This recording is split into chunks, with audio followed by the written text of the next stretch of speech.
माधव कुंज बिहारी जय राधा माधवा कुंज बिहारी जय गोपी जन वल्लभा जय गिरिवरधारी जय गिरिवरधारी जय गोपी जन वल्लभा जय गिरिवरधारी जय गिरिवरधारी जय यशोदनंदन प्रजनरंजन यशोदनंदन प्रजनरंजन यमुनातीर वनचारी जय राधा माधवा कुंज बिहारी हरे कृष्णा कृष्णा कृष्णा हरे हरे हरे रामा राम राम हरे हरे हरे कृष्ण माताजी दंडवत प्रणाम। हरे कृष्ण हरे कृष्ण। हरे कृष्ण। ओम ज्ञानतिमिरान्धस्य ज्ञानाञ्जनशलाकया चक्षुरुन्मीलितं येन तस्मै श्रीगुरुवे नमः। श्रीचैतन्यमनोभीष्टं स्थापितं येन भूतले स्वयं रूपकदा मह्यं ददाति स्वपदान्तिकं वन्देऽहं श्रीगुरो श्रीयुतापदकमलं श्रीगुरून् वैष्णवांश्च श्रीरूपं साग्रजातं सहगणरघुनाथान्वितं तं सजीवं साद्वैतं सावधूतं परिजनसहितं कृष्णचैतन्यदेवं श्रीराधाकृष्णपादान् सहगणललिता श्रीविशाखान्वितांश्च पञ्चतत्त्वात्मकं कृष्णं भक्तरूपस्वरूपकं भक्तावतारं भक्ताख्यं नमामि भक्तशक्तिकं। हे कृष्णा करुणा सिन्धो दीनबन्धो जगत्पते गोपेश गोपिका कान्त राधाकान्त नमोऽस्तुते। तप्तकाञ्चन गौराङ्गी राधे वृन्दावनेश्वरी वृषभानुसुते देवी प्रणमामि हरिप्रिये। नमो विष्णुपादाय कृष्णप्रेष्ठाय भूतले श्रीमते जयप्रताप स्वामिन् इति नामिने। नमो ओमाचार्यपदाय निताय कृपाप्रदायिने गौरकथाधामदाय नगरग्रामतारिणे। नमो विष्णुपादाय कृष्णप्रेष्ठाय भूतले श्रीमते भक्तिवेदान्त स्वामिन् इति नामिने। नमस्ते सरस्वते देवे गौरवाणी प्रचारिणे निर्विशेष शून्यवादी पाश्चात्य देशतारिणे। जय श्री कृष्ण चैतन्य प्रभु नित्यानंद श्री अद्वैत गदाधर श्रीवासादि गौरभक्त वृंद मूकं करोति वाचालं भंगुं लंघयते गिरिं यत्कृपातमहं वन्दे श्रीगुरुं दीनतारिणं परमानन्दमाधवं श्रीचैतन्यमीश्वरं। कृष्णाय वासुदेवाय देवकी नन्दनाय च नन्दगोपकुमाराय गोविन्दाय नमो नमः।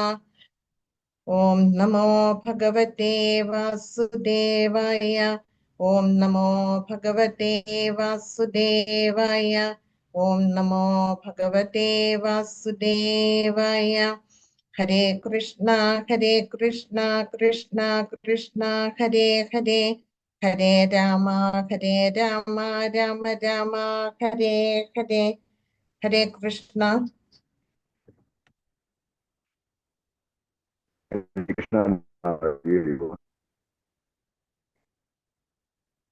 ഹരേ കൃഷ്ണ. ഇന്ന് നമ്മള് 13-ാം അധ്യായത്തിന്റെ 31-ാമത്തെ ശ്ലോകം മുതലാണ് എടുക്കുന്നത്.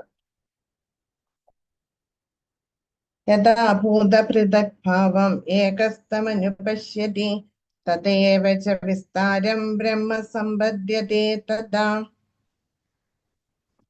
അപ്പൊ ഇവിടെ ബ്രഹ്മധാരണയിൽ എത്തുന്ന ഒരു വ്യക്തിയെ കുറിച്ചിട്ട് ആ വ്യക്തിയുടെ പ്രത്യേകതകൾ എന്തെന്നാണ് ഇവിടെ പറയുന്നത്. വിവേകശാലിയായ ഒരു മനുഷ്യൻ ഭൗതിക ശരീരങ്ങളുടെ അടിസ്ഥാനത്തിൽ വിവിധ വ്യക്തിഭാവങ്ങളെ കാണുന്നത് നിർത്തുകയും ജീവജാലങ്ങളുടെ ആവിർഭാവങ്ങൾ എങ്ങനെയെന്ന് കാണുകയും ചെയ്യുമ്പോൾ അയാൾ ബ്രഹ്മധാരണയിൽ എത്തുന്നു. അപ്പൊ നമുക്കറിയാം, നമ്മളുടെ ആഗ്രഹ പൂർത്തീകരണത്തിന് വേണ്ടിയിട്ടാണ് നമുക്ക് ഈ ശരീരം കിട്ടിയിരിക്കുന്നത്, അല്ലെ?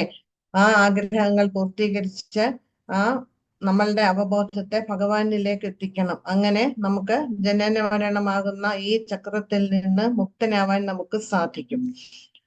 അപ്പോൾ നമുക്ക് ആ ബ്രഹ്മഭൂത തലത്തിൽ എത്തണമെങ്കിൽ നമ്മളുടെ ആ അവബോധം എങ്ങനെയായിരിക്കണം എന്നാണ് ഇവിടെ പറയുന്നത്. അല്ലെങ്കിൽ ആ തലത്തിൽ എത്തിയ ഒരു വ്യക്തിയുടെ അവബോധം ഏത് തരത്തിലുള്ളതായിരിക്കുമെന്നാണ് പറയുന്നത്. 18-ാം അധ്യായത്തിൽ പറയുന്നുണ്ട്, ബ്രഹ്മഭൂത പ്രസന്നാത്മാ ന ശോചതി ന കാംക്ഷതി സമസർവേഷു ഭൂതേഷു മദ്ഭക്തിം ലഭതേ പരം. ആ ബ്രഹ്മഭൂതാവസ്ഥയിലെത്തിയ ഒരു വ്യക്തിക്ക് നമ്മ ചുറ്റുമുള്ള എല്ലാ ജീവജാലങ്ങളുടെയും ഒരേ രീതിയിൽ കാണാന് സാധിക്കുമെന്ന് പറയുന്നുണ്ട്. അതായത് എല്ലാ ജീവജാലങ്ങളിലും കുടികൊള്ളുന്ന പരമാത്മ ചൈതന്യം ഒന്ന് തന്നെയാണെന്ന് ആ വ്യക്തി മനസ്സിലാക്കിയിരിക്കും. കാരണം എന്താണ്? ആ വ്യക്തി സാക്ഷാത്കാര തലത്തില് സ്ഥിതി ചെയ്യുന്നതാണ്. അതാണ് ബ്രഹ്മഭൂത അവസ്ഥ എന്ന് പറഞ്ഞാൽ. ആ സാക്ഷാത്കാര തലത്തിൽ സ്ഥിതി ചെയ്യുമ്പോൾ എല്ലാത്തിനെയും ഒരേപോലെ കാണാന് ആ വ്യക്തിക്ക് സാധിക്കുന്നു. അപ്പം ഈ ശരീരങ്ങള് നമുക്ക് പലതരത്തിലുള്ള ശരീരങ്ങളാണ് കിട്ടിയിരിക്കുന്നത്. നമ്മൾ എത്രയോ ജന്മങ്ങളായി, കോടിക്കണക്കിന് ജന്മങ്ങളായിട്ടുണ്ടാവും നമ്മൾ ഇങ്ങനെ ജനിച്ചു മരിച്ചു അവസാനം നമുക്കൊരു മനുഷ്യ ശരീരം കിട്ടിയിരിക്കുകയാണ്. അപ്പൊ ഈ ശരീരം ഉപയോഗിച്ചിട്ട് നമ്മള് ഈ ഭൗതികതയിൽ കുടുങ്ങിക്കിടക്കാതെ ഇതിനപ്പുറം കടന്ന് ഭഗവത് പ്രാപ്തി കൈവരിക്കണമെന്നാണ് ഇതിൽ നിന്ന് നമ്മൾ മനസ്സിലാക്കേണ്ടത്. അപ്പൊ ഈ ശരീരങ്ങൾ നമുക്ക് കിട്ടിയത് എങ്ങനെയാണ്? നമ്മളുടെ അവശേഷിച്ച ആഗ്രഹങ്ങളുടെ പൂർത്തീകരണത്തിന് വേണ്ടിയിട്ടാണ് നമുക്ക് ഈ ശരീരം തന്നിരിക്കുന്നത്. അപ്പൊ നമ്മൾ ഈ ശരീരം ഉപയോഗിച്ചിട്ട് നമ്മൾ നമ്മളുടെ സാധന ചിട്ടപ്പെടുത്തുകയാണെങ്കിൽ, ശക്തിമത്താക്കുകയാണെങ്കിൽ നമുക്ക് ഈ ഭൗതിക ലോകത്തിന് അപ്പുറം കടക്കാന് നമുക്ക് സാധിക്കും. അങ്ങനെ വരുമ്പോൾ നമുക്ക് സമസർവേഷു ഭൂതേഷു എല്ലാത്തിനെയും ഒരേ മാനസിക അവസ്ഥയോടെ എല്ലാത്തിനെയും നോക്കി കാണാൻ നമുക്ക് സാധിക്കും. അതായത് എല്ലാ ആത്മാക്കളെയും, നമ്മുടെ ചുറ്റുമുള്ള എല്ലാ ആത്മാക്കളിലും കുടികൊള്ളുന്നത് ഒരേ ചൈതന്യമാണ്, ഭഗവത് ചൈതന്യമാണെന്നും എല്ലാ ജീവജാലങ്ങളും ഒരേപോലെയാണെന്നും നമുക്ക് മനസ്സിലാക്കാന് സാധിക്കും. ഇപ്പൊ നമ്മളുടെ അവബോധം എന്ന് പറയുന്നത് ഭൗതികമാണ്. ആ ഭൗതികമായിട്ടുള്ള അവബോധം ഉള്ളത് കൊണ്ടാണ് ഞാന് എന്റേത് അല്ലെങ്കിൽ നീ നിന്റേത് എന്നൊക്കെ ഉള്ള ഒരു വേർതിരിവ് നമുക്ക് വരുന്നത്. ഇപ്പൊ നമ്മൾ ഇന്ത്യക്കാരനാണ് അല്ലെങ്കിൽ പാകിസ്ഥാൻകാരനാണ്, ഹിന്ദുവാണ്, മുസ്ലിമാണ്, ഇങ്ങനെയൊക്കെയുള്ള തരംതിരിവ് വരുന്നത് നമ്മൾ ഭൗതികതയിൽ നിൽക്കുന്നത് കൊണ്ടാണ്. ഭൗതികത എന്ന് പറയുമ്പം ശാരീരിക തലത്തിലാണ് നമ്മൾ സ്ഥിതി ചെയ്യുന്നത്. നമ്മളുടെ മാനസികാവസ്ഥ ശാരീരികമാണ്. നമ്മള് ശരീരത്തിനോടുള്ള നമ്മളുടെ ആസക്തി അത്രയേറെ വർദ്ധിച്ചിരിക്കുകയാണ്. അപ്പൊ അത് വിട്ടിട്ട് നമ്മൾ ആത്മാവിന്റെ തലത്തിൽ എത്തണം. എത്തിയെങ്കിൽ മാത്രമേ നമുക്ക് എല്ലാത്തിനെയും ഒരേ രീതിയിൽ കാണാനും കേൾക്കാനും മനസ്സിലാക്കാനും നമുക്ക് സാധിക്കുകയുള്ളൂ. അപ്പൊ ഇപ്പോൾ നമ്മളുടേത് ഭൗതിക വീക്ഷണമാണ്. ഭൗതിക വീക്ഷണം എന്ന് പറയുന്നത് ഭൗതികമായ കാഴ്ചപ്പാടിലൂടെയാണ് നമ്മൾ എല്ലാത്തിനെയും കാണുന്നത്, മനസ്സിലാക്കുന്നത്. ഇപ്പൊ പൂച്ചയാണ്, മനുഷ്യനാണ്, അല്ലെങ്കിൽ കഴുതയാണ്, പാമ്പാണ് എന്നുള്ള വേർതിരിവ് വരുന്നത് അതുകൊണ്ടാണ്. ഇതിലെല്ലാത്തിലും ആരുണ്ട്? പരമാത്മ ചൈതന്യം കുടികൊള്ളുന്നുണ്ട്. അപ്പം നമ്മളുടെ ഭൗതിക ജീവിതത്തെ കുറിച്ചുള്ള സങ്കല്പം മൂലമാണ് നമ്മളുടെ ഉള്ളിൽ ഇങ്ങനെയുള്ള വ്യത്യാസങ്ങൾ വരുന്നത്. അപ്പം നമ്മളൊന്ന് മനസ്സിലാക്കണം, ഈ ശരീരം നശിക്കുന്നതാണ്, പക്ഷെ ആത്മാവിന് നാശമുണ്ടോ? ഇല്ല. നമ്മളതിപ്പം കുറെ പ്രാവശ്യമായി നമ്മൾ ആത്മാവിനെ കുറിച്ചും പരമാത്മാവിനെ കുറിച്ചും നമ്മളുടെ ശരീരത്തെ കുറിച്ചും ഒക്കെ നമ്മൾ കേൾക്കുന്നു. ഓരോ അധ്യായത്തിലും ഭഗവാന് മിക്ക അധ്യായങ്ങളിൽ ഒരേ കാര്യങ്ങളാണ് പറയുന്നതെങ്കിലും ഓരോ അധ്യായം മുന്നോട്ട് പോകുന്തോറും ഭഗവാൻ നമുക്ക് പറഞ്ഞു തരുന്ന അറിവിനും വ്യത്യാസമുണ്ട്. കൂടുതൽ കൂടുതൽ ഉന്നത തലത്തിലേക്കാണ് ഭഗവാൻ പോകുന്നത്. അപ്പൊ നമ്മളിപ്പം 13-ാമത്തെ അധ്യായം കഴിയാറായി. അപ്പൊ ഈ 13-ാമത്തെ അധ്യായം എത്തിയപ്പോഴേക്കും ആ അറിവെന്ന് പറയുന്നത് കുറച്ചും കൂടി ഉന്നത തലത്തിലുള്ള അറിവാണ് നമുക്ക് കിട്ടിക്കൊണ്ടിരിക്കുന്നത്. അപ്പൊ ആ അറിവ് സ്വീകരിക്കാൻ നമ്മളുടെ ഉള്ളിലും ആ യോഗ്യത ഉണ്ടാവണം. എങ്കിലേ നമുക്ക് കാര്യങ്ങൾ മനസ്സിലാക്കിയെടുക്കാന് സാധിക്കുകയുള്ളൂ. ഈ ഭൗതിക പ്രകൃതിയുമായിട്ടുള്ള സമ്പർക്കം കൊണ്ടാണ് നമുക്ക് പല തരത്തിലുള്ള ശരീരങ്ങള് സ്വീകരിക്കേണ്ടി വരുന്നത്. അപ്പൊ നമ്മൾ പലതരത്തിലുള്ള പ്രശ്നങ്ങളിൽ നമ്മൾ പെടുകയാണ് ചെയ്യുന്നത്. അതുകൊണ്ട് വലുത് ചെറുത് മനുഷ്യൻ മൃഗം ഇങ്ങനെയുള്ള വ്യത്യാസങ്ങള് നമ്മളിൽ ഉണ്ടാവുന്നു. അതിൽ നിന്ന് മുക്തനാകണമെങ്കിൽ നമ്മൾ ആത്മീയ തലത്തിൽ എത്തിച്ചേരണം. അപ്പം ബ്രഹ്മഭൂതാവസ്ഥ എന്ന് പറഞ്ഞാല് ആത്മാവിന് ശരീരവുമായിട്ട് ഒരു ബന്ധവുമില്ല എന്ന് മനസ്സിലാക്കുന്ന തലമാണ് ബ്രഹ്മഭൂതാവസ്ഥ എന്ന് പറയുന്നത്.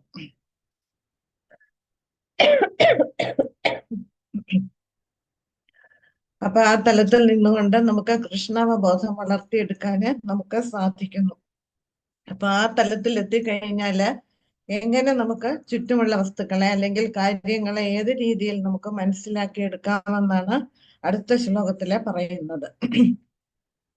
അനാദിത്വാത് നിർഗുണത്വാത് പരമാത്മായം അവ്യയഃ ശരീരസ്ഥോപി കൗന്ദേയ ന കരോതി ന ലിപ്യതേ.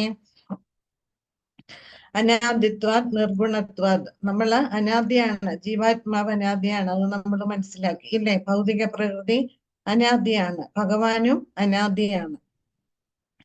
അപ്പം അങ്ങനെയുള്ള അനാദിയായിട്ടുള്ള ജീവാത്മാവ് ത്രിഗുണങ്ങൾക്ക് അതീതനാണ് എന്നാണ് ഇവിടെ പറയുന്നത്. നിർഗുണത്വാത്, ത്രിഗുണങ്ങൾക്ക് അതീതനാണ്.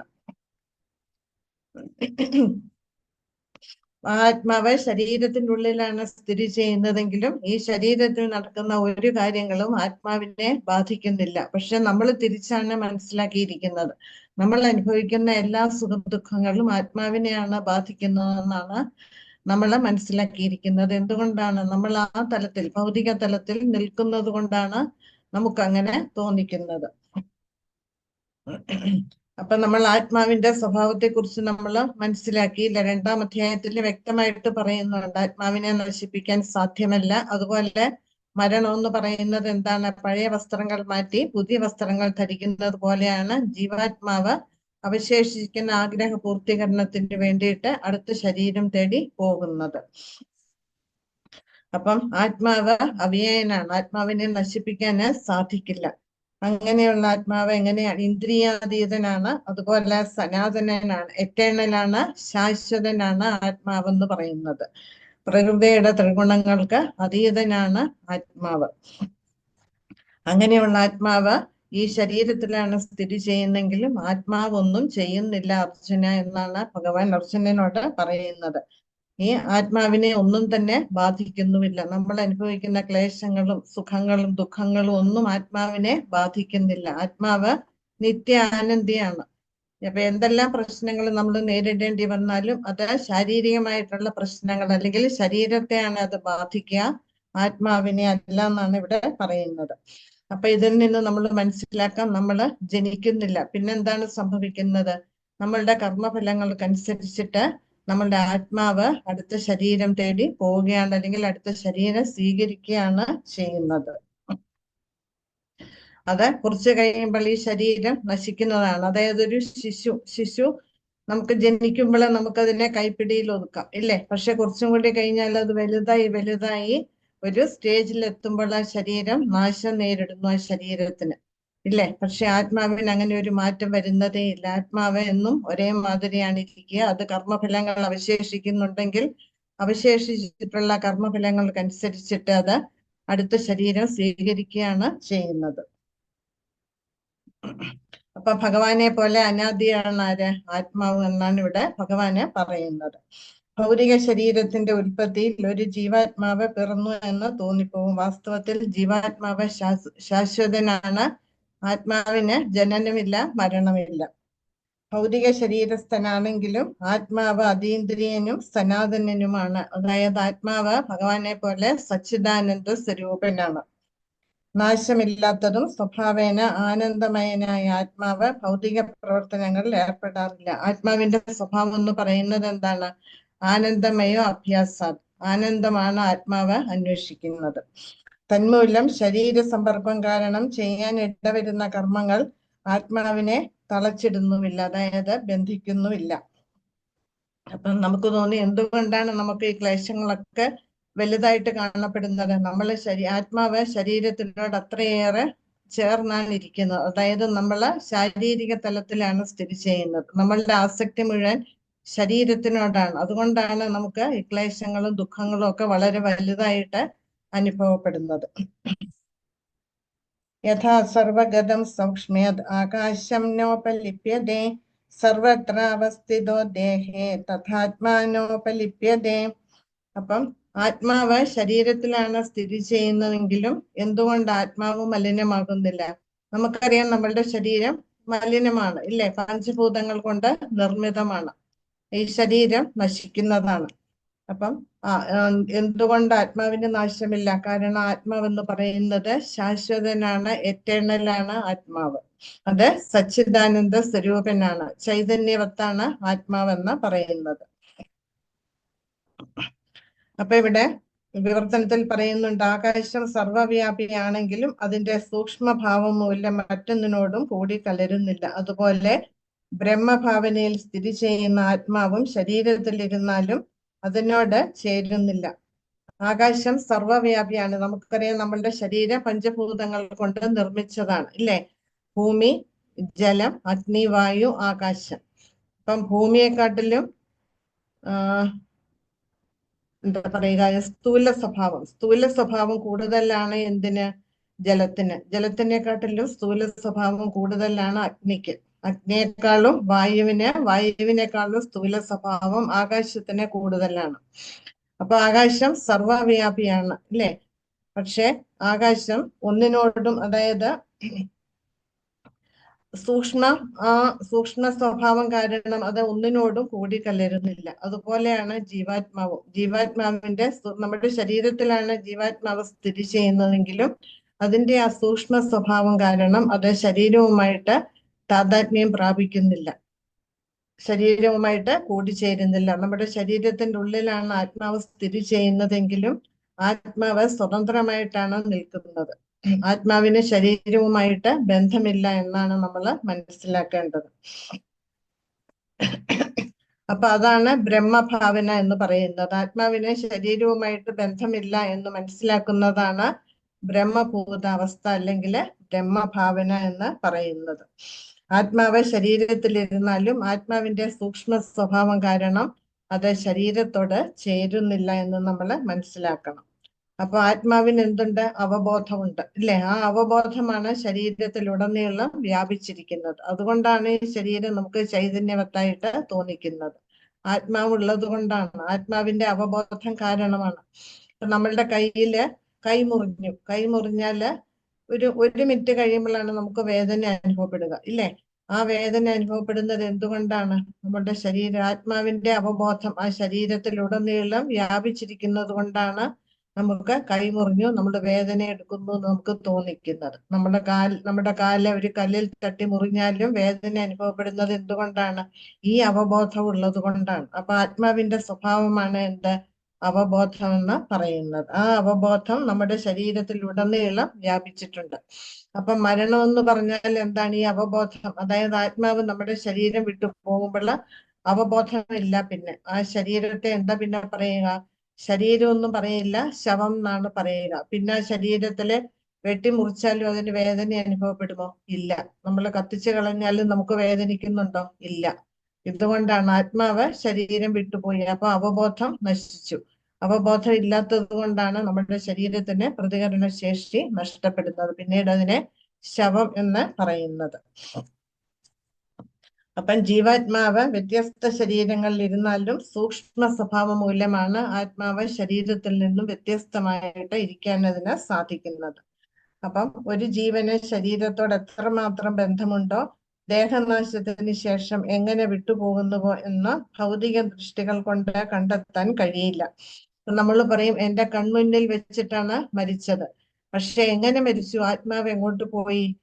നമുക്ക് കാണാൻ സാധിക്കുന്നുണ്ടോ? ഇല്ല. നമ്മൾ ആത്മാവിന്റെ വലിപ്പത്തെ കുറിച്ച് നമ്മൾ 2-ാം അധ്യായത്തിൽ മനസ്സിലാക്കി, ഇല്ലേ? ഒരു തലമുടി നാരിന്റെ അഗ്രഭാഗം എടുത്തിട്ട് 10,000 പീസാക്കിയാൽ അതിലെ ഒരു പീസിനെ നമുക്ക് നേരെ കാണാൻ സാധിക്കുമോ? ഇല്ല. അതിനെ ആ സൂക്ഷ്മദർശിനിയിൽ കൂടി നോക്കിയാൽ പോലും കാണാൻ ബുദ്ധിമുട്ടാണ്. അത്രയ്ക്ക് വലിപ്പമേ ഉള്ളൂ ആത്മാവിന്. ആ ആത്മാവ് ശരീരം വിട്ടു പോകുന്നത് പിന്നെ നമുക്ക് എങ്ങനെ കാണാൻ സാധിക്കും? ഇല്ലേ? കാണാൻ നമുക്ക് സാധിക്കാത്തത് എന്തുകൊണ്ടാണ്? ആത്മാവ് ശരീരം വിട്ടു പോകുന്നതിനെയാണ് മരണം എന്ന് പറയുന്നത്. അപ്പൊ നമ്മളുടെ ഇന്ദ്രിയങ്ങള് മലിനമാണ്. ആ മലിനമായിട്ടുള്ള ഇന്ദ്രിയങ്ങൾ കൊണ്ട്, അതായത് നമ്മളുടെ ഇന്ദ്രിയങ്ങൾക്ക് ഒരു പരിമിതിയുണ്ട്. ഒരു പരിധിക്കപ്പുറത്തുള്ള കാര്യങ്ങള് കാണാനോ കേൾക്കാനോ മനസ്സിലാക്കാനോ നമുക്ക് സാധിക്കുന്നില്ല. കാരണം നമ്മളുടെ ഇന്ദ്രിയങ്ങൾ മലിനപ്പെട്ടിരിക്കുകയാണ്. അപ്പൊ അതുകൊണ്ട് അതേസമയം ആത്മാവെന്ന് പറയുന്നത് ആധ്യാത്മികമാണ്, ആത്മീയമാണ്, ചൈതന്യവത്താണ്. അപ്പൊ അതുകൊണ്ട് നമ്മളുടെ ഇന്ദ്രിയങ്ങൾ കൊണ്ട്, ഭൗതികമായിട്ടുള്ള ഇന്ദ്രിയങ്ങൾ കൊണ്ട് ആധ്യാത്മികമായിട്ടുള്ള വസ്തുക്കളെ നമുക്ക് കാണാനും കേൾക്കാനും മനസ്സിലാക്കാനും സാധിക്കില്ല. അതുകൊണ്ടാണ് നമ്മളുടെ കൺമുന്നിൽ മരിച്ചു കഴിഞ്ഞാലും ആത്മാവ് എങ്ങോട്ട് പോയി എന്ന് നമുക്ക് മനസ്സിലാക്കാനും കാണാനും സാധിക്കാത്തത് അതുകൊണ്ടാണ്. നമ്മളുടെ ഇന്ദ്രിയങ്ങള് ഭൗതികമാണ്. ഈ ഭൗതികമായിട്ടുള്ള ഇന്ദ്രിയങ്ങളെ ആധ്യാത്മികമാക്കിയെങ്കിൽ മാത്രമേ, അതായത് നമ്മളുടെ ഇന്ദ്രിയങ്ങൾ ശുദ്ധമായ അവസ്ഥയിൽ എത്തിയെങ്കിൽ മാത്രമേ ഇങ്ങനെയുള്ള കാര്യങ്ങൾ നമുക്ക് കാണാനും മനസ്സിലാക്കാനും നമുക്ക് സാധിക്കുകയുള്ളൂ. ശാസ്ത്രീയമായിട്ട് സമർത്ഥിക്കാനും ആർക്കും സാധിക്കാത്തത് അതുകൊണ്ടാണ്. നമ്മളുടെ ഇതിന് കാരണം എന്താണ്? നമ്മളുടെ ഉള്ളിലുള്ള അനർത്ഥങ്ങൾ ഉള്ളത് കൊണ്ടാണ് നമ്മൾ ഭൗതികമായിട്ടുള്ള തലത്തിൽ നമ്മൾ നിൽക്കുന്നത്. നമ്മളുടെ ഉള്ളിലെ അനർത്ഥങ്ങൾ നീങ്ങിക്കഴിഞ്ഞാല് നമ്മളുടെ ആത്മാവ്, നമ്മളുടെ ശരീരം ശുദ്ധമാകും. ശുദ്ധമായ ശരീരത്തിലുള്ള അപ്പൊ അത് ആധ്യാത്മികമാകും. ആധ്യാത്മിക തലത്തിൽ നമ്മൾ എത്തിച്ചേരും. ആധ്യാത്മിക തലത്തിൽ നിന്നുകൊണ്ട് ആധ്യാത്മികമായിട്ടുള്ള കാര്യങ്ങളെ കാണാനും കേൾക്കാനും നമുക്ക് മനസ്സിലാക്കാനും നമുക്ക് സാധിക്കും. ഇപ്പം നമ്മളുടെ ഉള്ളില് അനർത്ഥങ്ങൾ മൂടിയിരിക്കുകയാണ്. അതുകൊണ്ടാണ് ഇതൊന്നും നമുക്ക് കാണാന് നമുക്ക് സാധിക്കാത്തത്. യഥാ പ്രകാശത്യേകഃ കൃഷ്ണം ലോകമിമം രവി ക്ഷേത്രം ക്ഷേത്രീ തഥാ കൃഷ്ണം പ്രകാശയതി ഭാരത.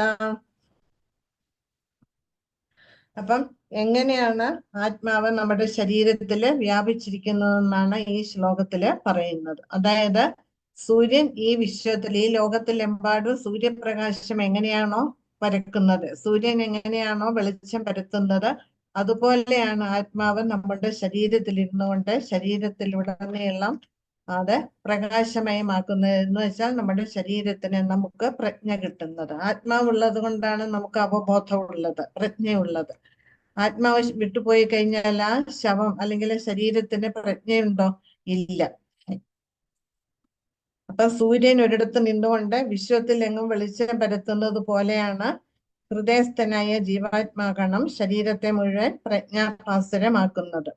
അപ്പൊ സൂര്യപ്രകാശം എന്ന് പറയുന്നത് സൂര്യൻ ഉണ്ട് എന്നതിന് തെളിവാണ്. അതുപോലെ നമ്മളുടെ ശരീരത്തിൽ ജീവനുണ്ട് എന്നതിന്റെ തെളിവാണ് അവബോധം അല്ലെങ്കിൽ പ്രജ്ഞ എന്ന് പറയുന്നത്.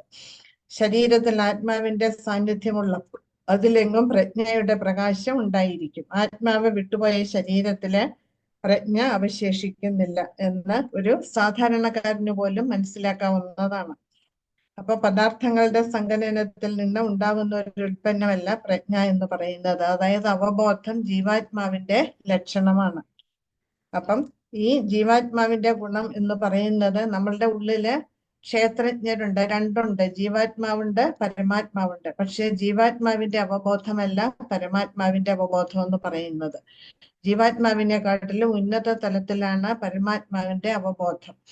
ഇപ്പം ജീവാത്മാവ് അതാത് ശരീരങ്ങളിലാണ്. എന്റെ ആത്മാവ് എന്റെ ശരീരത്തിൽ, നിങ്ങളുടെ ഓരോരുത്തരുടെയും ശരീരത്തിലുള്ള ജീവാത്മാവ് വ്യത്യസ്തമാണ്. പക്ഷേ പരമാത്മാവ് എല്ലാവരുടെയും ശരീരത്തിൽ, അത് പക്ഷികളായാലും മൃഗങ്ങളായാലും ഇഴജന്തുക്കളായാലും ചെറിയ അണുവായാൽ പോലും പരമാത്മ ചൈതന്യം ഒന്ന് തന്നെയാണ്. ഇപ്പൊ അതുകൊണ്ടാണ് എന്റെ കൈ മുറിഞ്ഞാൽ എനിക്കാണ് വേദന. എനിക്കൊരു ദുഃഖമുണ്ടെങ്കിൽ അത് എന്നെ മാത്രമാണ് അത് ബാധിക്കുക. അത് നിങ്ങൾക്കും ബാധകമാകുമോ? ഇല്ല. എന്റെ കൈ മുറിഞ്ഞാൽ നിങ്ങൾക്ക് വേദന എടുക്കുമോ? ഇല്ല. നിങ്ങൾക്കൊരു ദുഃഖം വന്നാൽ എന്റെ ദുഃഖമാകുമോ? എനിക്കത് ബാധിക്കുമോ? ഇല്ല. അത് ഇതുകൊണ്ടാണ്, ജീവാത്മാവ് വ്യത്യസ്തമായത് കൊണ്ടാണ്. ഓരോ ശരീരത്തിലും അവരവരുടെ കർമ്മഫലങ്ങൾ അനുസരിച്ചിട്ടാണ് ജീവാത്മാവ് ശരീരം സ്വീകരിക്കുന്നത്. പക്ഷെ പരമാത്മാവ് ഒന്നാണ്. എല്ലാ ശരീരങ്ങളിലും കുടികൊള്ളുന്ന പരമാത്മ ചൈതന്യം ഒന്നാണ്. പരമാത്മ ചൈതന്യത്തിന്റെ അവബോധം എന്ന് പറയുന്നത് ജീവാത്മാവിന്റെ തലത്തിനെക്കാട്ടിലും ഉന്നത തലത്തിലാണ്. പരമാത്മാവിന് ഈ സൃഷ്ടിയിലെ എല്ലാ ശരീരങ്ങളിലും എവിടെ എന്ത് നടന്നാലും അത് കാണാനും കേൾക്കാനും മനസ്സിലാക്കാനും സാധിക്കുന്നുണ്ട്. ഗുണത്തെ സംബന്ധിച്ചിടത്തോളം ജീവാത്മാവിന്റെ പ്രജ്ഞ പരമോന്നത പ്രജ്ഞയോട് തുല്യമെന്നിരിക്കലും അതിന് പരമോന്നതിയില്ല. ഒരു പ്രത്യേക ശരീരത്തിലെ പ്രജ്ഞയ്ക്ക് മറ്റൊരു ശരീരത്തിലുള്ള പ്രജ്ഞയിൽ പങ്കില്ലെന്നത് തന്നെ കാരണം. വ്യക്തിഗത ജീവാത്മാവിന്റെ സുഹൃത്ത് എന്ന നിലയിൽ സർവ്വ ശരീരങ്ങളിൽ സ്ഥിതി ചെയ്യുന്ന പരമാത്മാവാകട്ടെ സർവ്വ ജീവജാലങ്ങളുടെയും ബോധം ഉൾക്കൊള്ളുന്നു. സുഹൃത്തം സർവഭൂതാന ജ്ഞാത്വാമാം ശാന്തിമിച്ഛതി. എല്ലാ ജീവജാലങ്ങളുടെ ഉള്ളിൽ ഇരുന്നു കൊണ്ട് ഓരോ ആത്മാക്കളുടെയും ക്ഷേമമാണ് ആ പരമാത്മ ചൈതന്യം ആഗ്രഹിക്കുന്നത്. ഈ ഭൗതികമായിട്ടുള്ള കാര്യങ്ങളൊക്കെ നിർത്തി എപ്പോഴാണ് ആ ജീവാത്മാവ് എന്റെ നേരെ തിരിയുക, എന്നിട്ട് വേണം എനിക്ക് ആ ആത്മാവിനെ രക്ഷപ്പെടുത്താൻ. ഇതാണ് പരമാത്മാവ് നമ്മളുടെ ഓരോരുത്തരുടെയും ശരീരത്തിനുള്ളിൽ ഇരുന്നു കൊണ്ട് ചിന്തിക്കുന്നത്. പക്ഷെ നമ്മൾ ഇതൊന്നും വകവെക്കാതെ ഇവിടെയാണ് സുഖം, ഇതാണ് ആനന്ദം എന്ന് കരുതി നമ്മളെ ഭൗതികതയിൽ മുഴുകുകയാണ് ചെയ്യുന്നത്. പരമാത്മാവ് സർവ്വ ജീവജാലങ്ങളുടെയും ബോധത്തെ ഉൾക്കൊള്ളുന്നു. ഇതാണ് വ്യക്തിഗത പ്രജ്ഞയ്ക്കും പരമോന്നത പ്രജ്ഞയ്ക്കും തമ്മിലുള്ള വ്യത്യാസം. അതായത് ജീവാത്മാവും പരമാത്മാവും തമ്മിലുള്ള വ്യത്യാസം ഇതാണ്. ഓരോ ശരീരത്തിലും കുടികൊള്ളുന്ന ജീവാത്മാവ് വ്യത്യസ്തമാണ്.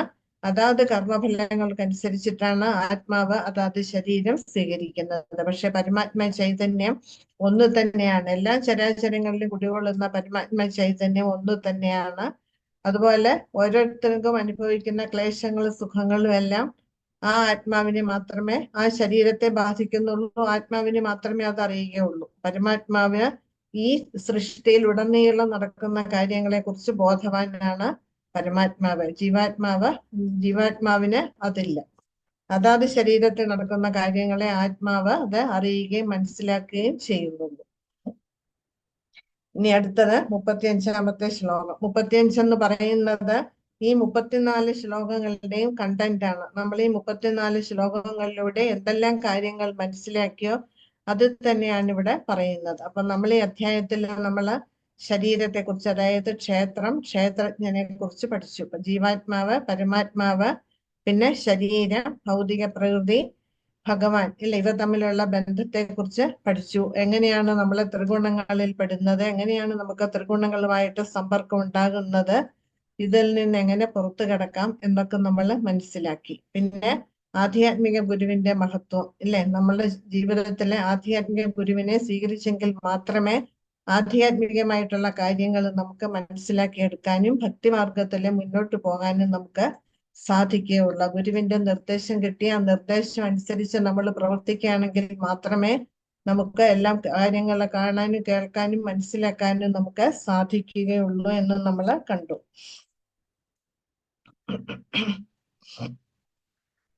ശരീരത്തിനും അതിനെ അറിയുന്നവനും തമ്മിലുള്ള വ്യത്യാസം എങ്ങനെയെന്ന് ജ്ഞാനദൃഷ്ടി കൊണ്ട് കാണാനും ഭൗതിക പ്രകൃതിയുടെ ബന്ധത്തിൽ നിന്ന് മുക്തി നേടാൻ ഉതകുന്ന പ്രക്രിയ എന്തെന്നറിയാനും കഴിവുള്ളവർ പരമപദം പ്രാപിക്കുമെന്നിവിടെ പറയുന്നുണ്ട്.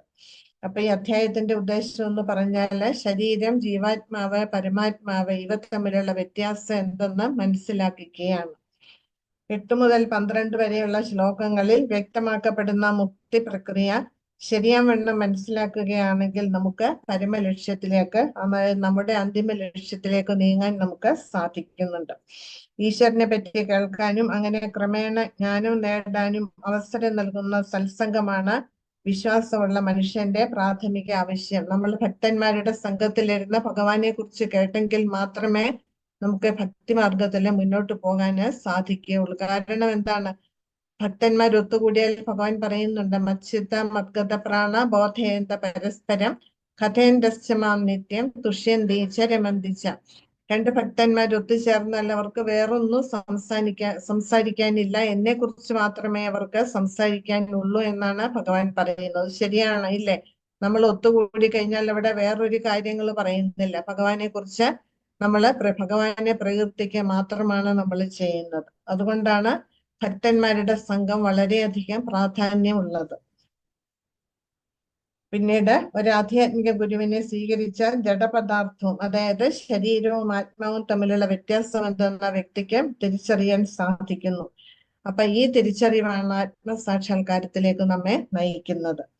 ആധ്യാത്മിക ഗുരു വിവിധ ഉപദേശങ്ങളാൽ ശിഷ്യനെ ജീവിതത്തെ കുറിച്ചുള്ള ഭൗതിക സങ്കല്പത്തിൽ നിന്ന് മുക്തനാവാൻ സഹായിക്കുന്നു.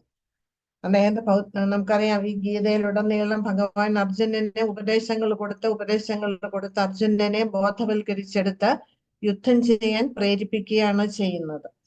അപ്പൊ ഈ ശരീരം ജഡമാണെന്ന് ഏവർക്കും അറിയാം. ഇതിനെ 24 മൂലകങ്ങളെ വിശകലനം ചെയ്യാൻ കഴിയും.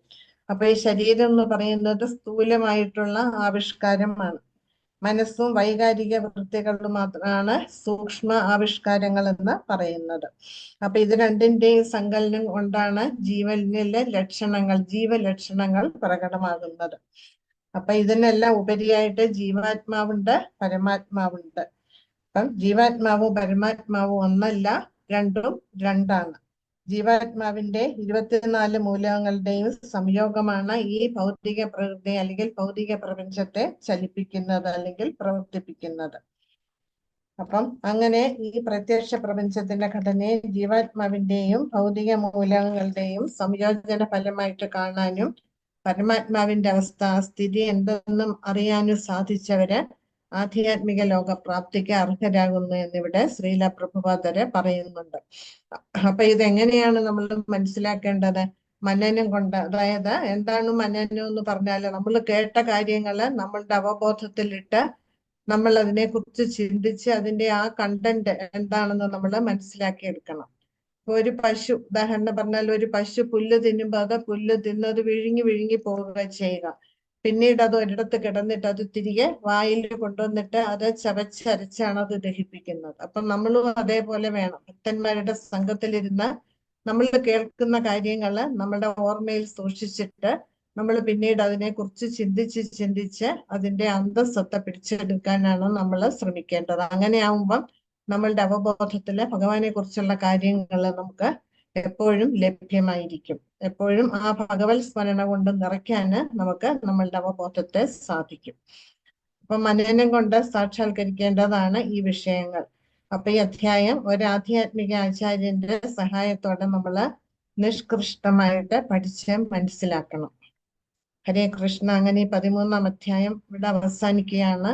ഞാൻ ഈ ശ്ലോകങ്ങൾ ചുരുക്കിയാണ്, കാരണം ധാരാളം പേര് ഗീത ക്ലാസ് എടുക്കുന്നുണ്ട് എനിക്കറിയാം. അതുകൊണ്ട് ഞാൻ ഇത് ചുരുക്ക രൂപത്തിലാണ് പറഞ്ഞു പോകുന്നത്.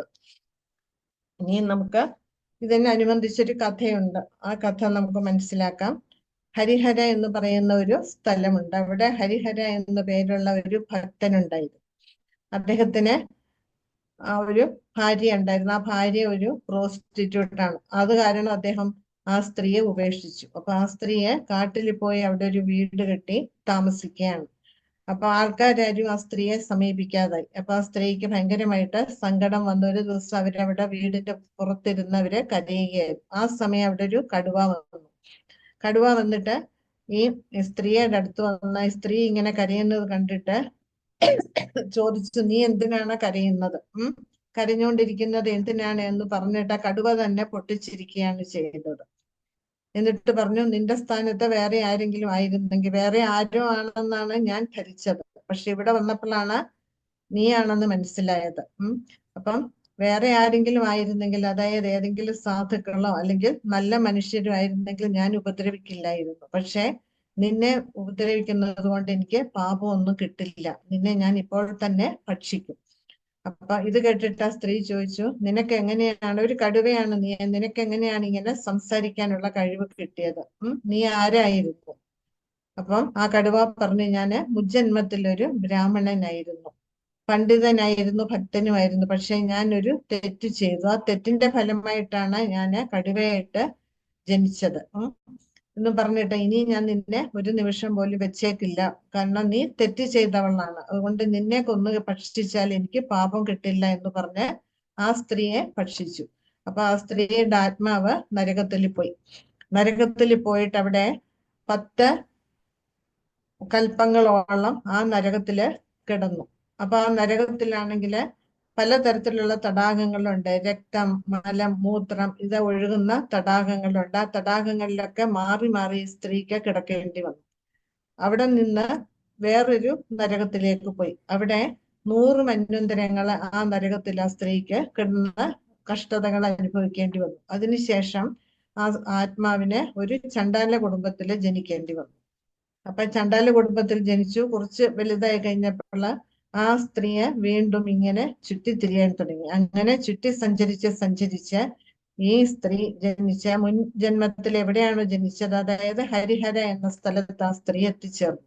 അവിടെ ഇങ്ങനെ സഞ്ചരിക്കുന്നതിന്റെ ഇടയില് ഒരു ഭക്തൻ, വാസുദേവൻ എന്നാണ് ഭക്തന്റെ പേര്, ആ ഭക്തന് 13-ാം അധ്യായത്തിലെ ശ്ലോകങ്ങൾ ഇങ്ങനെ ചൊല്ലിക്കൊണ്ടിരിക്കുന്നുണ്ട്. അപ്പൊ ഈ സ്ത്രീക്ക് അത് കേട്ടപ്പോൾ അതില് വളരെയധികം താല്പര്യമുണ്ടായി. അത് വീണ്ടും വീണ്ടും കേൾക്കണമെന്നുള്ള ആഗ്രഹം തോന്നി.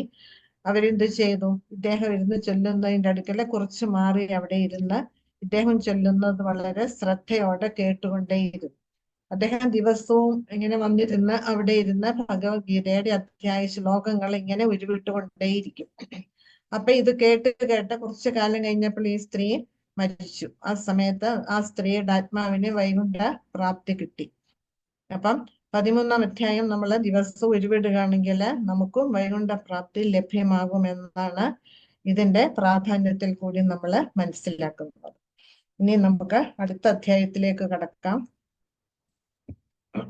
അടുത്തത് 14-ാമത്തെ അധ്യായം, ഭൗതിക പ്രകൃതിയുടെ ത്രിഗുണങ്ങൾ. അപ്പം നമ്മളിപ്പോ ത്രിഗുണങ്ങളെ കുറിച്ച് നമ്മൾ കേട്ടു തുടങ്ങിയിട്ട് കുറച്ച് നാളായി ഇല്ലേ?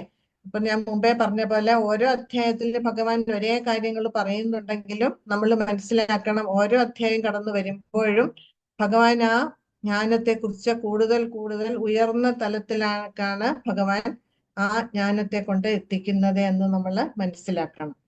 അപ്പൊ ഓരോ അധ്യായത്തിൽ നിന്ന് കിട്ടുന്ന അറിവെന്ന് പറയുന്നത് കൂടി വരികയാണ്. അപ്പൊ ഈ ചാപ്റ്ററില് ത്രിഗുണങ്ങളെ കുറിച്ചിട്ടാണ് പറയുന്നത്. ത്രിഗുണങ്ങൾ എങ്ങനെ ബന്ധനത്തിന് കാരണമാകുന്നു എന്ന് നമുക്ക് ഈ അധ്യായത്തിൽ കൂടി നമുക്ക് മനസ്സിലാക്കാന് സാധിക്കും.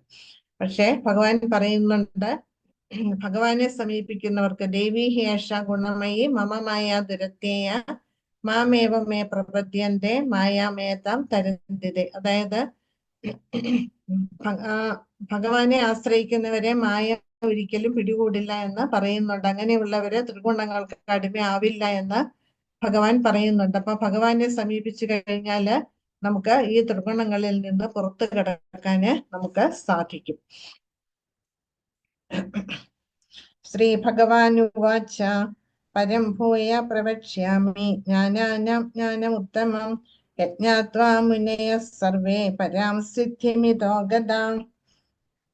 അപ്പൊ ഇവിടെ ഭഗവാൻ പറയുകയാണ്, ഇതേവരെ പറഞ്ഞിട്ടുള്ള ജ്ഞാനങ്ങളിൽ വെച്ചിട്ട് ഏറ്റവും ശ്രേഷ്ഠമായിട്ടുള്ള ജ്ഞാനത്തെ കുറിച്ചാണ് അർജുന നിനക്ക് ഞാൻ ഇനി പറഞ്ഞു തരാൻ പോകുന്നത്. അപ്പം നമ്മള് ത്രിഗുണങ്ങൾക്ക് അടിമപ്പെട്ടാണ് ഈ ഭൗതികതയിൽ നമ്മൾ കുടുങ്ങിക്കിടക്കുന്നത്.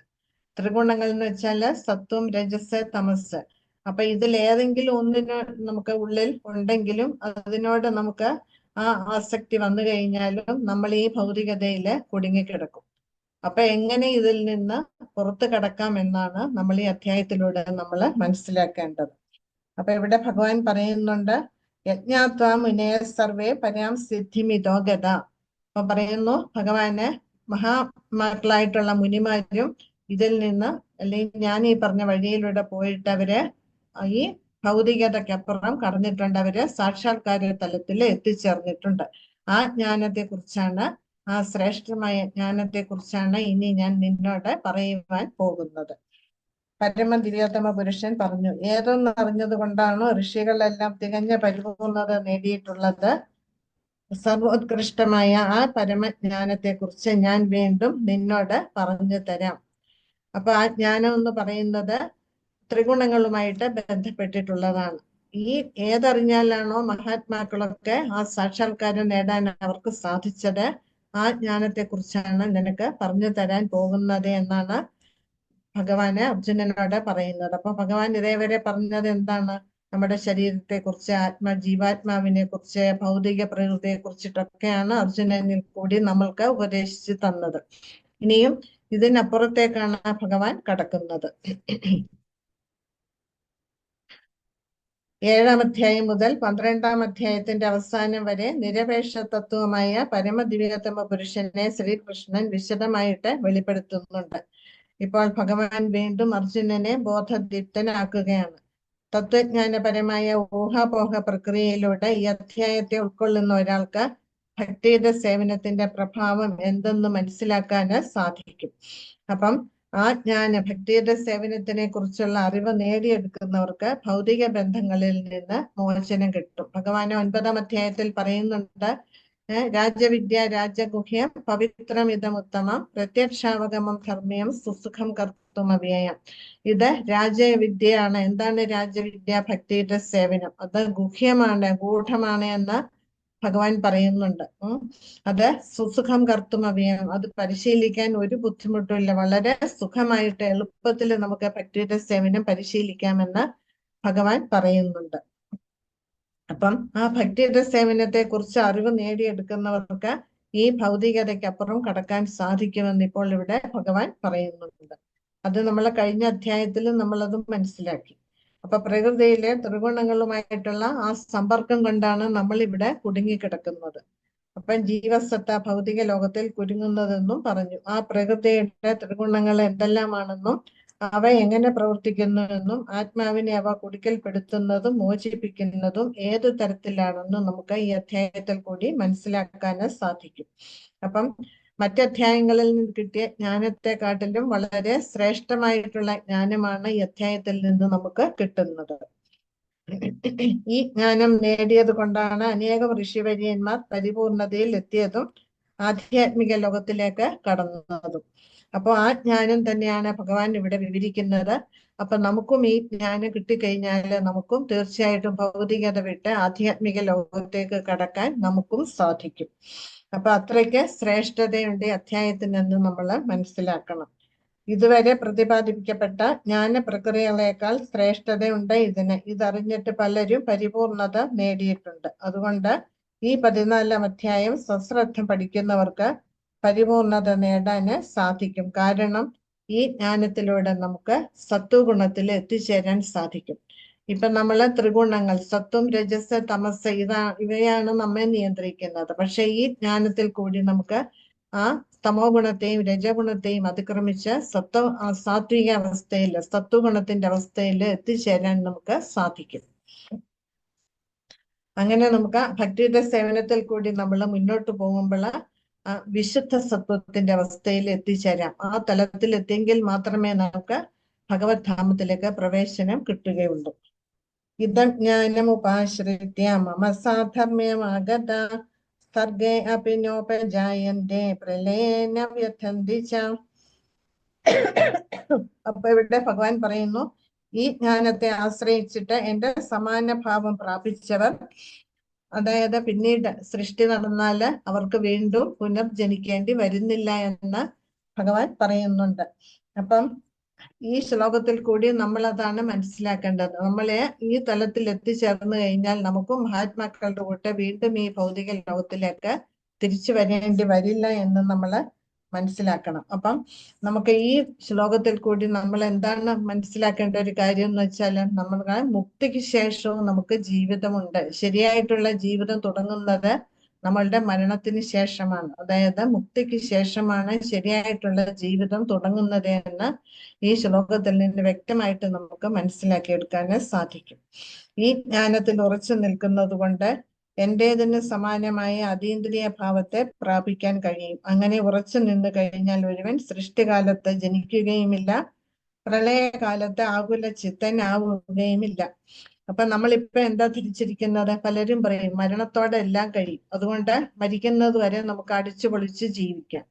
അങ്ങനെ അടിച്ചു പൊളിച്ച് ജീവിക്കുന്നത് കൊണ്ട് എന്താ സംഭവിക്കുക? നമ്മൾ ഈ ഭൗതിക ലോകത്തിൽ വീണ്ടും പുനരഭി ജനനം പുനരഭി മരണം എന്നുള്ള അവസ്ഥയിൽ നമ്മൾ പെടുകയാണ് ചെയ്യുന്നത്. അതേസമയം നമ്മള് ഈ അവശേഷിക്കുന്ന ജീവിതം നമ്മൾ ഭഗവാന് വേണ്ടി ഉപയോഗപ്പെടുത്തുകയാണെങ്കിലോ ഈ ജന്മത്തോടെ നമുക്ക് ഇതിൽ നിന്നെല്ലാം മുക്തി കിട്ടുന്നു. ഭൗതികതയിൽ നിന്ന് മുക്തി കിട്ടി നമുക്ക് നമ്മളുടെ യഥാർത്ഥ സ്വരൂപം എന്തെന്ന ആ സ്വരൂപ സിദ്ധി കൈവരിക്കാൻ നമുക്ക് സാധിക്കുന്നു.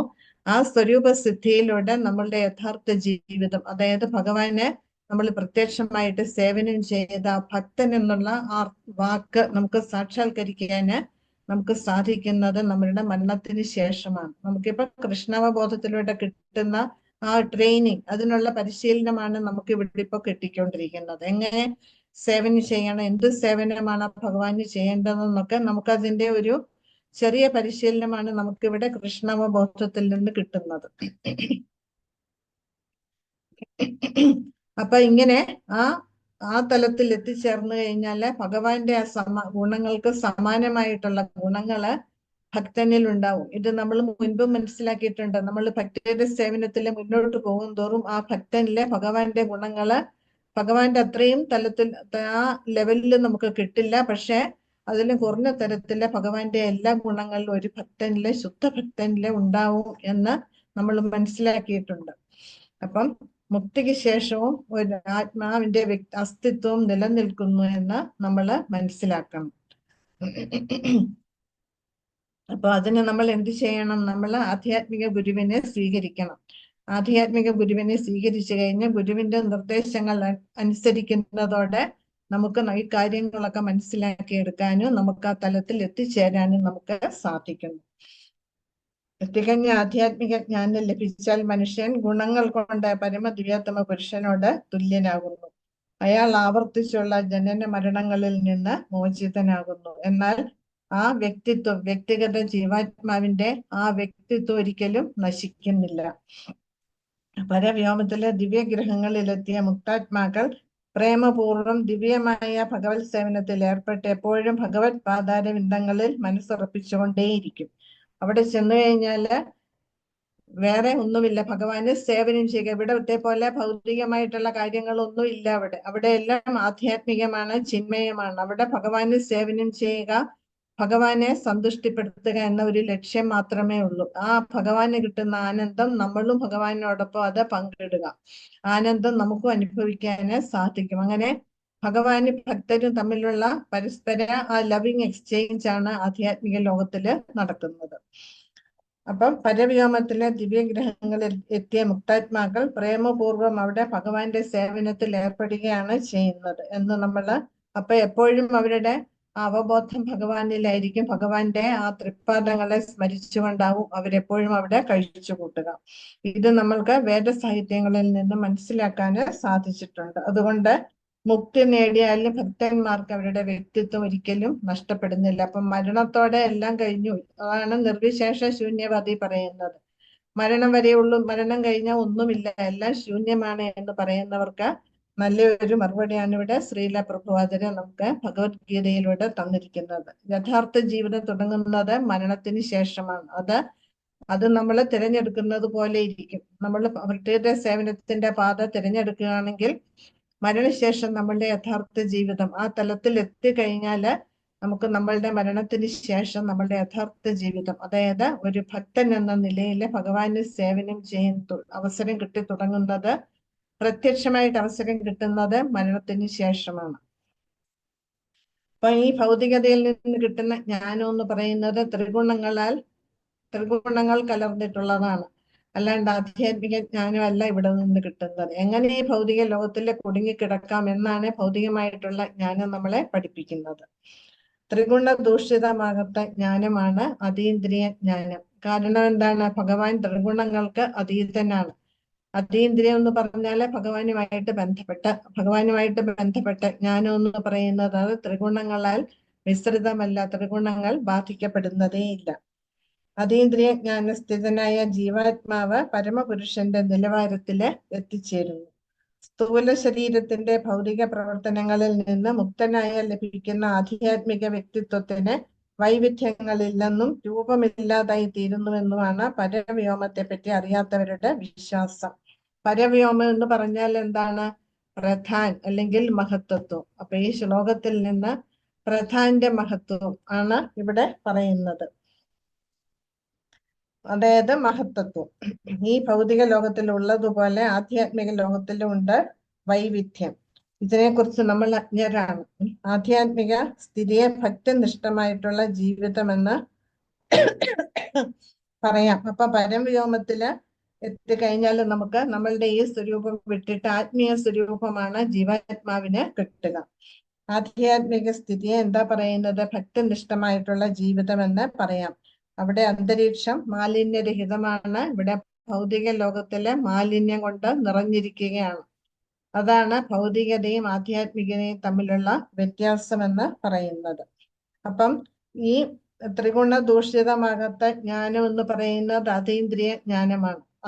ഇതിന് കുറച്ച് കാര്യങ്ങൾ നമ്മൾ മനസ്സിലാക്കണം. അതീന്ദ്രിയ ജ്ഞാനം എന്ന് പറഞ്ഞു കഴിഞ്ഞാല് ആ തലത്തിൽ നമ്മൾ എത്തണമെങ്കിൽ നമ്മളുടെ ജീവാത്മാവ് ഏത് തലത്തിലായിരിക്കണം എന്നുകൂടി നമ്മൾ മനസ്സിലാക്കണം. അതായത് പാപരഹിതനാവണം. നമ്മൾ ആ തലത്തിൽ എത്തിച്ചേരുമ്പോഴേക്കും നമ്മളുടെ ഉള്ളിലുള്ള പാപങ്ങളെല്ലാം പോയിട്ടുണ്ടാവണം. പിന്നീട് ഒരു ജന്മത്തിന് അവസരം ഉണ്ടാവരുത്. ജനനരഹിതനാണ്, ജന്മരഹിതനാവണം, ജരാരഹിതനാവണം. അതായത് ജന്മമൃത്യു, ജരാവ്യാധി, ദുഃഖദോഷാനുദർശനം ഇവയൊന്നും നമ്മെ ബാധിക്കാൻ പാടില്ല. പിന്നെ മൃത്യുശൂന്യത, പിന്നെ ജരാരഹിതൻ, വിശപ്പ്, ദാഹം, ദുഃഖം ഇവയൊന്നും നമ്മളെ ബാധിക്കില്ല. അതിൽ നിന്നെല്ലാം നമുക്ക് മോചനം കിട്ടും. പിന്നെ സത്യകാമൻ, സത്യസങ്കല്പൻ, ഇത്രയും ലക്ഷണങ്ങള് ആ ആത്മാവില് ഉണ്ടായിരിക്കും. സത്യകാമൻ എന്ന് പറഞ്ഞു കഴിഞ്ഞാല് നമ്മള് ഭഗവാന് വേണ്ടി മാത്രം, ആ ഭഗവാന്റെ സന്തുഷ്ടി, കൃഷ്ണതുഷ്ടേ ജഗത്തുഷ്ടേ എന്ന് പറയില്ലേ, ഭഗവാന്റെ ആ സന്തോഷം, അതിനെ ലക്ഷ്യമാക്കി മാത്രമായിരിക്കും നമ്മളുടെ പ്രവർത്തനങ്ങളെല്ലാം. അങ്ങനെയുള്ള പരിശുദ്ധാത്മാവിന്റെ പ്രവർത്തനം എന്ന് പറയുന്നത് ആ വ്യക്തിയുടെ സന്തോഷത്തിനായിരിക്കില്ല പ്രവർത്തിക്കുക.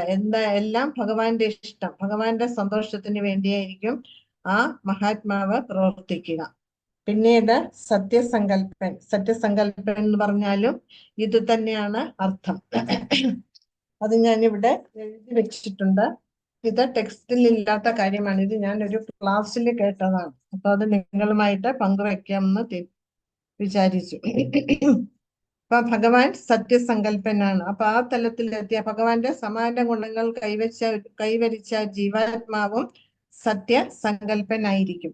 അതായത് സത്യസങ്കല്പൻ എന്ന് പറഞ്ഞാല് ആ ശുദ്ധഭക്തൻ എന്തു വിചാരിച്ചാലും ആ നിമിഷം ആ ഭക്തൻ അത് നേടിയെടുക്കാനുള്ള കഴിവുണ്ടാകും. അത് സ്വയം ഉണ്ടാക്കിയെടുക്കുന്ന കഴിവല്ല. ഭഗവാൻ ആ ഭക്തൻ എന്ത് വിചാരിച്ചാലും, ആധ്യാത്മികമായാലും ഭൗതികമായാലും.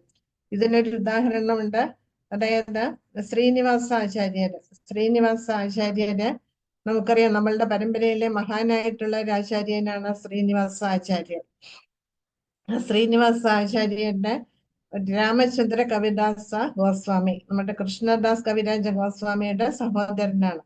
ഇദ്ദേഹവും മഹാഭക്തനായിരുന്നു. പക്ഷെ ഇദ്ദേഹം വിവാഹം കഴിഞ്ഞ പല്ലക്കിൽ പോകുമ്പോൾ ശ്രീനിവാസ ആചാര്യന് മനസ്സിൽ വിചാരിച്ചു, ഇവൻ ഇനിയും മായയിൽപ്പെട്ട് കഴിയുമല്ലോ, ഇവൻ മഹാഭക്തനാണ്, ഇവൻ ഭക്തിമാർഗത്തിൽ വന്നിരുന്നെങ്കിൽ അവന് അതിവേഗം മുന്നേറാനുള്ള കഴിവുണ്ടായിരുന്നു എന്ന് ശ്രീനിവാസ ആചാര്യർ ഇങ്ങനെ മനസ്സിൽ വിചാരിച്ചു. അപ്പം രാമചന്ദ്ര കവിദാസന് എന്താ ചെയ്തത്? വിവാഹശേഷം വീട്ടിലെത്തി. പക്ഷെ അന്ന് തന്നെ എങ്ങനെയോ അവസരം കണ്ടെത്തി അവിടെ നിന്ന് ഒളിച്ചോടി ശ്രീനിവാസാചാര്യന്റെ അടുത്ത് വന്ന് മഹാഭക്തനായിട്ട് മാറുകയാണ് ചെയ്തത്.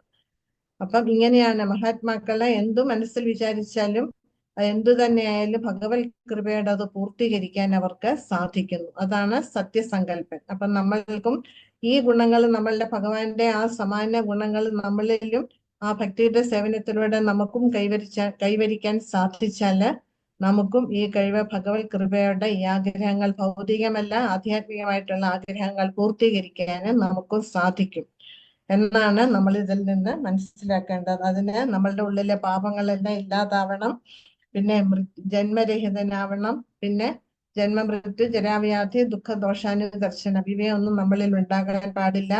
ശോകം, മോഹം, ഭയം, പിന്നെ വിശപ്പ് ഇതൊന്നും നമ്മളെ ബാധിക്കാൻ പാടില്ല. പിന്നെ സത്യസങ്കല്പൻ, പിന്നെ സത്യകാമൻ ഇതെല്ലാം നമ്മളില് ഉണ്ടാവും. ആ തലത്തിൽ നമ്മൾ എത്തിച്ചേരും. അപ്പൊ ഇവിടെ പറയുന്നുണ്ട്, അവിടുത്തെ ഈ ഭൗതിക അന്തരീക്ഷം മാലിന്യം കൊണ്ട് നിറഞ്ഞതാണ്, ആധ്യാത്മികത മാലിന്യ മുക്തമാണ് എന്ന് പറയുന്നുണ്ട്. ജീവാത്മാവ് ഗുണത്തിലെ ഭഗവത് സദൃശനുമാണ്. ഇതറിഞ്ഞു കഴിഞ്ഞാൽ ഒരാൾക്ക് എല്ലാ ആധ്യാത്മിക ഗുണങ്ങളും വളർത്തിയെടുക്കാന് സാധിക്കും. അപ്പം നമ്മളുടെ ഉള്ളില് പരിപൂർണമായിട്ട് ദിവ്യജ്ഞാനം വന്നു കഴിഞ്ഞാൽ ഭഗവാന്റെ സമാന ഗുണങ്ങൾ നമ്മളിലും പ്രകടമാകുമെന്നാണ് നമ്മൾ മനസ്സിലാക്കേണ്ടത്. അപ്പൊ ആ സമയത്ത് നമ്മൾ ജനന മരണമാകുന്ന ചക്രത്തിൽ നിന്ന് പുറത്തു കടക്കാൻ നമുക്ക് സാധിക്കുന്നു. അപ്പം ആ തലത്തിൽ എത്തുമ്പോഴാണ് നമുക്ക് നമ്മളുടെ യഥാർത്ഥ സ്വരൂപസിദ്ധി, അതായത് ജീവേര സ്വരൂപേര കൃഷ്ണേര നിത്യദാസ, ആ സ്വരൂപസ്ഥിതി കൈവരിക്കാൻ നമുക്ക് സാധിക്കുന്നത്. അപ്പം ഇവിടെ വൈവിധ്യങ്ങളാണ് ഭൗതിക ലോകത്തിൽ ഇല്ലേ? അപ്പൊ ആധ്യാത്മിക ലോകത്തിലും വൈവിധ്യമുണ്ട്, പക്ഷെ അത് ആധ്യാത്മികമാണെന്ന് മാത്രം. ഈ അറിവ് ലഭിക്കുന്നതിനായി ഒരാൾക്ക് എല്ലാ ആധ്യാത്മിക ഗുണങ്ങളും വളർത്തിയെടുക്കേണ്ടി വരും. അതെങ്ങനെ വളർത്തിയെടുക്കാം? ഭക്തിയുടെ സേവനത്തിലൂടെ നമ്മൾ പ്രത്യേകിച്ച് അതിനായിട്ട് മെനക്കെടേണ്ട ആവശ്യമില്ല. ഭക്തിയുടെ സേവനത്തിൽ പുരോഗമിക്കും നമ്മളുടെ ഉള്ളിലെ ഈ ഗുണങ്ങൾ ഓട്ടോമാറ്റിക്കായിട്ട് തന്നെ കടന്നു വരും. അങ്ങനെ ആധ്യാത്മിക വളർത്തിയെടുത്തവരെ ഭൗതിക പ്രപഞ്ചത്തിന്റെ ഉൽപ്പത്തിയോ പ്രളയമോ ബാധിക്കുകയില്ല. അതായത് അവർക്ക് പിന്നെ തിരിച്ച് ഈ ഭൗതിക ലോകത്തിലേക്ക് വരേണ്ടി വരില്ല എന്നാണ് നമ്മൾ മനസ്സിലാക്കേണ്ടത്. ഹരേ കൃഷ്ണ. സമയം ആയിരിക്കുന്നു. അപ്പൊ ഇന്ന് നമുക്ക് ഇവിടെ നിർത്താം ബാക്കി. Hare Krishna. Hare Krishna. Thank you Mataji. Hare Krishna. 2-3 Hare announcement Krishna. ഉണ്ട്. പ്രണാം പ്രഭു. ഹരേ കൃഷ്ണ മാതാജി. എല്ലാവർക്കും നല്ല രീതിയിൽ മനസ്സിലായിരിക്കും. മാതാജി വളരെ മനസ്സിലാവുന്ന രീതിയിലാണ് പറഞ്ഞത്. എല്ലാവരും സീരിയസ് ആയിട്ട് അത് മനസ്സിലാക്കുക. ഹരേ കൃഷ്ണ. 2 അനൗൺസ്മെന്റ്.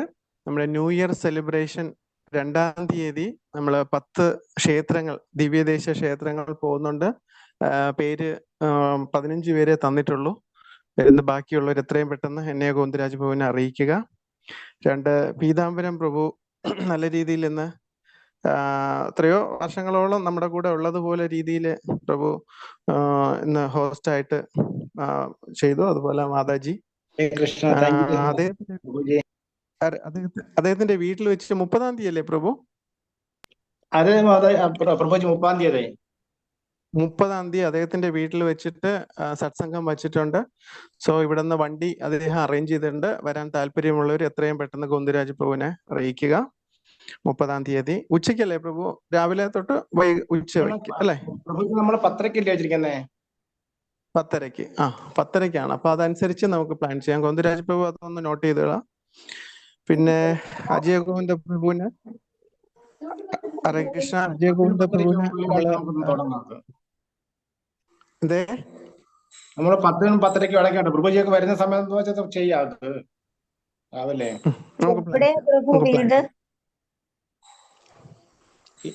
മുട്ട ഹരിപ്പാട് മുട്ടം മാലിഗ്രഹം പള്ളിയാട്ട് വരുന്നത്.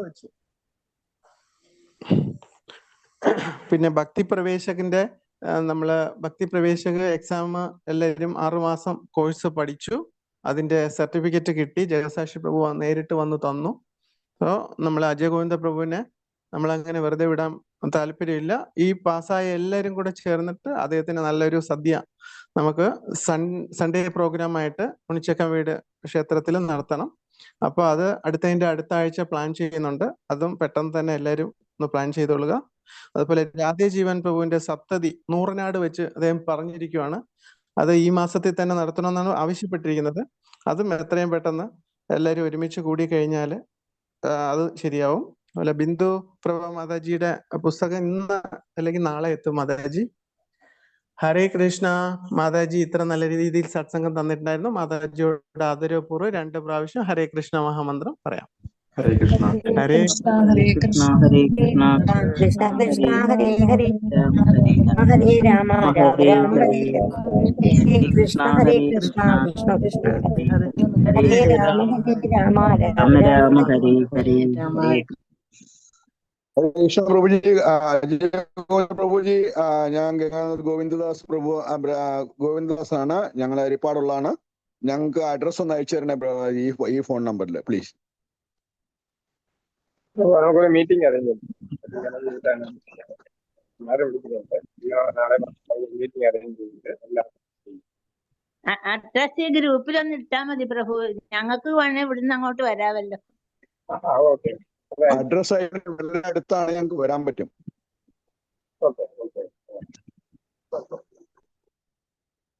ഹരേ കൃഷ്ണ. ഞാൻ വിചാരിച്ചു ഒന്ന് കുറച്ചുകൂടെ ദിവസം മുമ്പോട്ട് പോട്ടെ. അത് നേരത്തെ പറഞ്ഞു കഴിഞ്ഞാൽ മറന്നുപോയെങ്കിലും എന്ന് വിചാരിച്ചാ. എല്ലാരോടും പറയാനാ. നമ്മുടെ ഗ്രൂപ്പിലുള്ള എല്ലാവരും വരണം. ഹരേ കൃഷ്ണ. കേൾക്കുന്നുണ്ട് മാതാജി, കേൾക്കുന്നുണ്ട്. ഞാൻ ഓക്കെ പറഞ്ഞത് മാതാജി. എല്ലാവരോടും പറയാൻ വേണ്ടിയിട്ടാണ്. പക്ഷെ ഞാൻ വിചാരിച്ചു കുറച്ച് ദിവസം കൂടെ ഒന്ന് മുമ്പോട്ട് പോട്ടെ. ഇന്നിപ്പം ഞാൻ നാട്ടിൽ എത്തിയിട്ടും ഇല്ല. അത് കഴിഞ്ഞിട്ട് എല്ലാവരും ഒന്ന് വിളിച്ചിട്ട് പറയാമെന്ന് വിചാരിച്ചിട്ടായിരുന്നു. ഞാൻ പ്രഭുനോജോട് പറഞ്ഞിട്ടുണ്ട്, എല്ലാവരോടും കൂടെ ഒന്ന് പറയണം, നമുക്ക് ഗ്രൂപ്പിൽ ഒന്ന് അനൗൺസ് ചെയ്യണമെന്ന് പറഞ്ഞിട്ടുണ്ട്. അഡ്രസ്സും ലൊക്കേഷനും തരാം. ഓക്കെ, ഹരേ കൃഷ്ണ. വേറെ എന്തെങ്കിലും സംശയം ഉണ്ടോ? മാതാജി പാവം വെയിറ്റ് ചെയ്യുന്നുണ്ട്. മാതാജി സംശയം? ഇല്ല. മാതാജി നല്ല രീതിയിൽ എല്ലാവർക്കും മനസ്സിലാകുന്ന രീതിയിൽ തന്നെ എക്സ്പ്ലെയിൻ ചെയ്തു തന്നു. Thank you Mataji, thank you. Hare Krishna. മാതാജിയുടെ ക്ലാസ് നല്ല പോലെ ശ്രദ്ധിച്ചിരുന്നാലും നന്നായിട്ട് മനസ്സിലാകും മാതാജി. നന്നായിട്ട് മനസ്സിലാകുന്ന രീതിയിൽ തന്നെയാണ് മാതാജി പറഞ്ഞു തരുന്നതെല്ലാം. അതെ, തീർച്ചയായിട്ടും. മാതാജി ഹരേ കൃഷ്ണ. വളരെ നന്നായിട്ടായിരുന്നു മാതാജി. മനസ്സിലായി. ഹരേ കൃഷ്ണ. മാതാജിക്ക് എല്ലാ അനുഗ്രഹങ്ങളും ഉണ്ടാകട്ടെ. ഹരേ കൃഷ്ണ. ഹരേ കൃഷ്ണ. അപ്പോ വളരെ സന്തോഷം മാതാജി. നമുക്ക് വൈൻഡപ്പ് ചെയ്യാൻ സമയം കഴിഞ്ഞു. വഞ്ചകൽപതരുപേക്ഷ കൃപാ സിന്ധുപേവജ പതിദാനാം ഭവനേഭ്യോ വൈഷ്ണവേഭ്യോ നമോ നമഃ. അനേക കോടി വൈഷ്ണവൃന്ദയ്ക്ക് ഹരിനാമ സങ്കീർത്തനയ്ക്ക് ഹരേ കൃഷ്ണ മഹാമന്ത്രയ്ക്ക് ശില പ്രഭുപാദിക്ക് ജയ്. ശ്രീ അനന്ത പത്മനാഭ സ്വാമിക്ക് ജയ്. ഹരേ കൃഷ്ണ. ഹരേ കൃഷ്ണ മാതാജി.